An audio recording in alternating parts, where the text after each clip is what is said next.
Hey folks, I'm Tom Vasel, and today we're taking a look at a game called Gnome Hollow.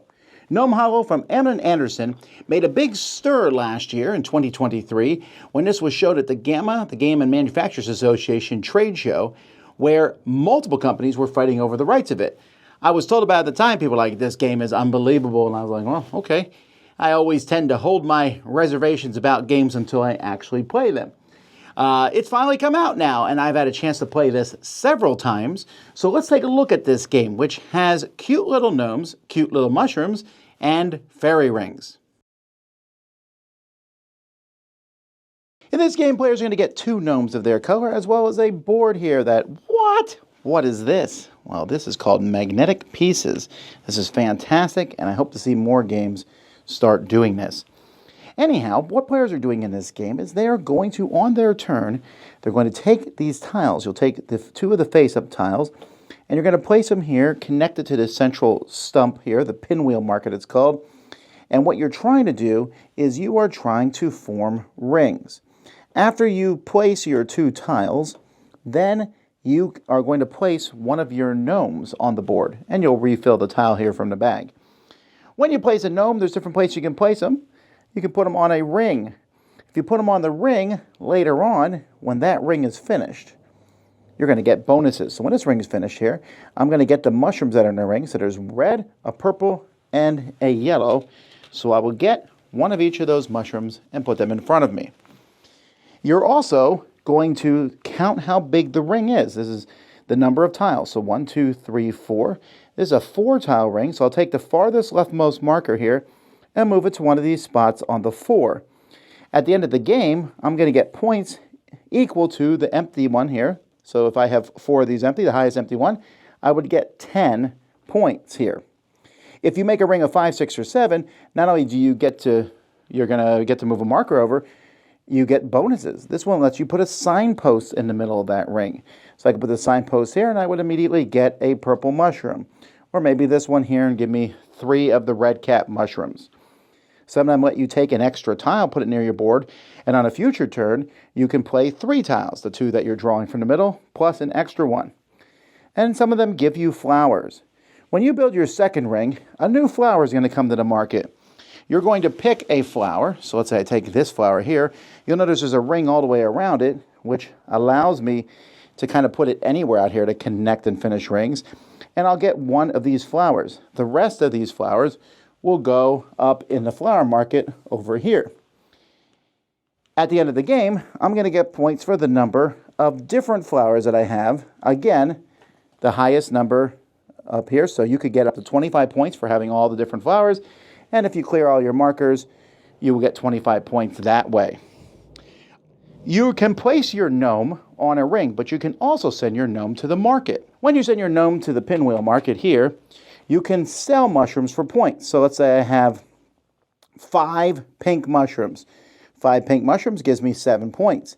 I also put this token here to show that nobody can do that exact combo for the rest of the game. When all of these are covered except one, no one can sell pink mushrooms except for the worst combination, 2 for 2 points. So you'll see different mushrooms. There's different varieties and rarities. Purples are the best. You can sell 6 purples for 15.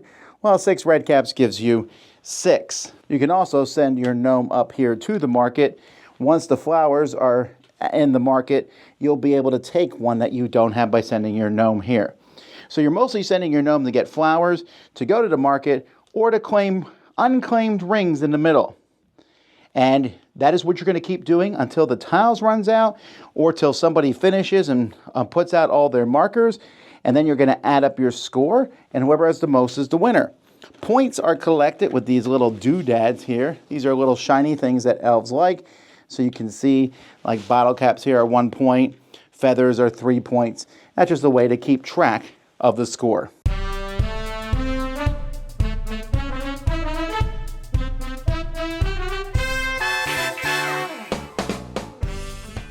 Now, first of all, again, I cannot believe how much I like this. This is the future, folks, this board with the magnetic stuff on. This is better than dual layer boards. You can see the pieces don't fall off. Also, by the way, there is an advanced mode on the back of this board which shows you specific rings you have to make, and if you make them, that's how you get rid of your markers. It's an interesting way to play. It slows the game down a bit, but if you want to play a more in-depth game, that exists there. Major props to the op for putting together a really good production here, and the rule book is very well written. It explains everything. There's one page that I'm particularly happy with. I mean, other than the fact that it's a giant rule book, they need to stop doing that. But like this shows all the different possibilities of connecting rings and things like that. There's some rules like you can't continue someone else's ring unless they give you permission. They show you how many tiles a different ring is. It's just very nice. And this actually is from the original designer's book that he wrote, rule book writing. Most designers can't write rule books, and so I'm glad to see this one can. But let's talk about the game itself. The game is one of tile placement. So if you like games like Carcassonne and things like that, this is going to have something to do that, although it's not particularly hard. You're just looking for tiles to make your rings longer. And you're playing a little bit of a waiting game. Do I want to wait longer, make long rings, which will let me take tokens off and give me some good bonuses. Bonus might let me put a sign out. And by the way, when you move your gnomes, I said you can move them to the market. You can move them to get flowers. You can claim a ring. You can also put them where a signpost is and just get the resources there. So there's a little tiny economic game, very light, easy. I'm collecting purple mushrooms. I'm going to sell them for a lot of money. There's area control, sort of. I'm trying to get these big rings and make my rings bigger, and not too big though, because I want to finish rings before the end of the game. And set collection, collecting the flowers. Now, at the end of the day, is there anything new in Gnome Hollow other than the magnetic board? There's a few things, like the idea of taking the tokens and moving them down on this board to give you bonuses. But we've seen worker placement before, we've seen set collection before, we've seen tile placement before. But it's done in a very well put together package. This is not the sort of game that I would usually expect to see from the op, but I mean that in a good way. The op does very light, family-friendly games, and this is a family-friendly game, but it's a much more involved one than they normally do, and it's a good foray into this market. This is the kind of game that I taught this to lots of people last week at the Dice Tower East convention, and a lot of people were playing it there and really enjoying it. I was able to teach this to many people. It was constantly crowded with folks wanting to play it. And the theme is going to kind of push that forward to, oh, I really do want to try this out. But it's just kind of fun. It's fun to collect those little tokens and resources as points. It's fun to finish your ring. If you've ever played Carcassonne and finished the longest road or whatever, it has that same kind of feeling, and collecting the flowers. And so it's a nice little game that doesn't overstay its welcome. You're placing 2 tiles in your turn, maybe 3 or 4 if you have these cool bonus rings that you got from the flowers or other rings. And I mentioned that it's an economic and all that stuff, but it's not, again, particularly hard. You're just collecting points for lots of things, and at the end, you add up and you win. It might be a little, simple for some folks, but for me, I think this one kind of just really is across the board. This is the kind of game that I would put up for a nomination for a family or a welcoming game. This is a game I'm giving an 8 to. I think it's really great components, a fantastic rule book, and solid, engaging gameplay. This is the kind of game where I'm like, I put these tiles out, now you're going, and I'm thinking about my next turn. And before I really have my next turn solidified, it's back to me again.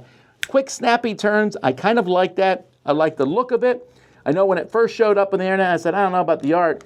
But now seeing it in person, I do like it. I think, like I said, there's a bit of a charm to it, and it's going to be something a lot of people enjoy. So that is Gnome Hollow. Definitely check it out. I'm Tom Vasel. We'll see you next time.